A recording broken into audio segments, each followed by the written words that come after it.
with this permission, actually, I'd like to bring to you, I mean, most of the people in the panel, I mean, it's a very experienced panel, and Sanjay has been very passionate about it. But what I'd like to say and emphasize, I mean, maybe I will like Kate, because I think that next session is going to be a little bit delayed, so I will ask for your forbearance for a little bit more. If it's happened, then otherwise we'll go after the session, little bit of networking and go straight to dinner. I asked my colleagues to find out exactly what's the status of Mr. Anurag Jain, what time is coming or not. Important thing, if you look at the statement what Dr. Rangarajan made in the very beginning, that in payment systems, as well as financial inclusion, we are late compared to other BRICS nations.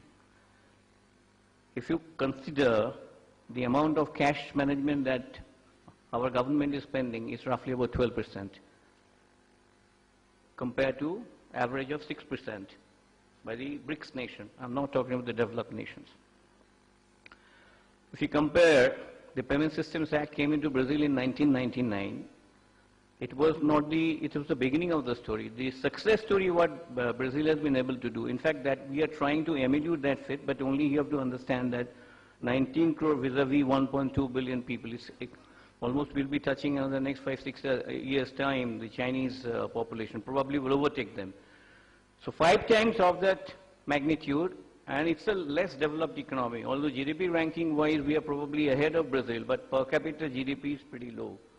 So that makes a huge difference. And the amount of churning. So 19 crore people have more ATMs, more POS, more credit cards, more debit cards. So that means the disposable income, they are having more churning.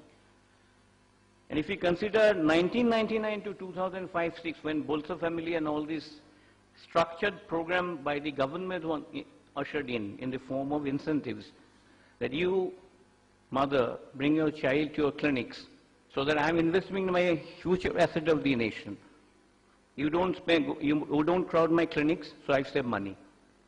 I give you incentive so that your children can go to school. So I'm investing in an asset. Similarly, the problem that we have today, I mean, there has to be some definitely takeaways that what you're discussing and what will be the recommendation tomorrow. This is an infrastructure project, BC or payment systems development. We invest in the infrastructure, but you don't want to pay for the people who are working on the ground. It's not going to take off. If you look at M-Pesa's story, I'll come to that also. We already reached a nadi. Now, why Equity Bank was important, I will come to that later. So you are investing in infrastructure, which banks are now to offload by putting up to white level ATMs, that at least it goes off the balance sheet and it becomes an operative expense. I mean, operating features. But you are not going to pay the people that are going to enjoy that. So that long curve of 1999 to 2005 in Brazil is probably happening in India. We started with pretty late in 2007. Effectively from 2009, the Payment Systems Act has come into play. Just imagine, if you imagine yourselves, what was the status of credit card processing and debit? I mean, don't talk about debit card. There was no debit cards in that time when you started credit card processing. People used to call up. I have a credit card. They used to call up the center. 3,000 rupees maximum used to say, or Bradma was something was there, and we used to swipe and then pass on that. If you go today beyond 40 kilometers of Delhi, nobody is accepting your credit card. Sometimes debit card. So the challenge, we have to refer again to which is now this realization factor that is coming in. RBI says that if we are to proceed to the second or third or fourth level as we move up, or $1 trillion plus economy, we need to push our payment infrastructure in place, the regulatory norms in place, the consumer protection in place. The fraud, skimming, day to day which is happening. My credit card, debit card numbers are getting stolen, my usage are going on. It happened in Kenya, it happened in Brazil. It's going to come here more and more as we proceed on the. So all of it is basically a framework. And piecemeal, if I talk that why BC is suffering and all that, so we need to understand that now the question is that who does the spending? Who does it factor in?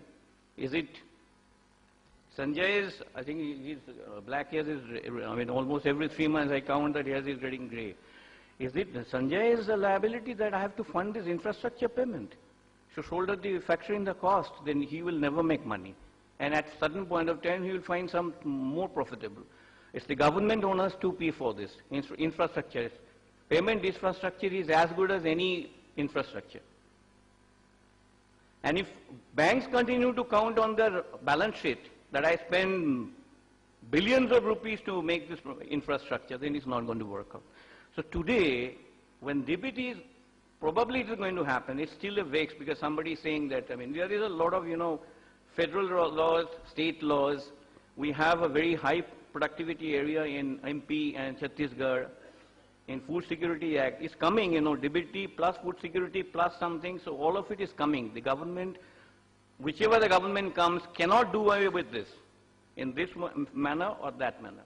So I think, first of all, we need to understand that who does what, at what extent, and whether we are gearing ourselves. And I mean, in the morning itself, it was discussed that we have done enough of pilots, so we need to translate into some of them. I give you one example. Our colleagues in the Bangladesh are very patiently hearing from the deliberations. One bank, it may be more, one bank, Dutch Bangla Bank, they have 124 branches, and they have roughly about 1,500 ATMs. What is the ratio? 1:10. Even State Bank of India doesn't have that kind of ratio.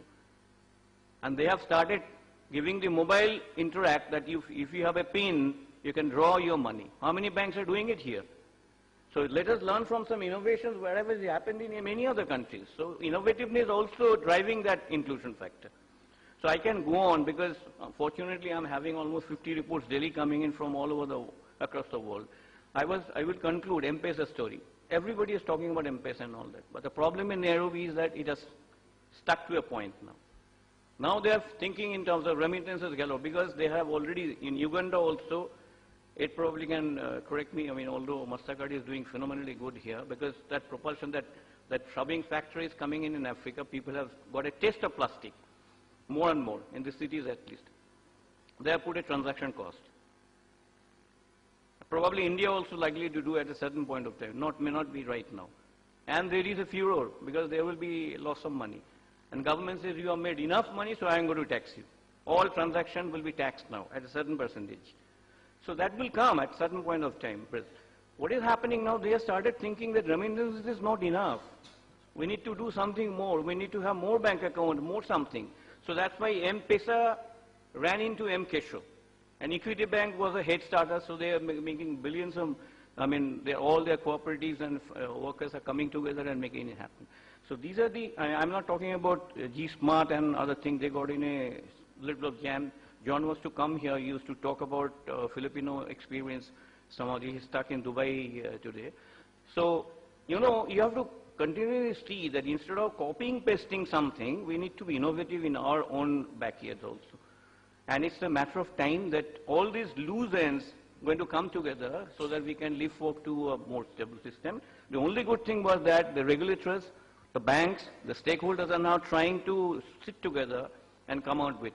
Again, I will say that the way the RFPs is conducted for procurement of devices or the solutions and all that, somebody saying that like CSTs, I don't want any money, I will be giving you service at zero cost, which is not going to work also. We do end up in a big state, so again repeat the same mistake again 6 months or 1 year down the line. By the time Sahaj or the people that for which we are working, they are going to lose interest, and we will probably again go to the drawing board and do something more. These are the points that I wanted to make, because this agency banking model, without which, despite having the best of the system, best of the products, best of the deliveries, nothing is going to work.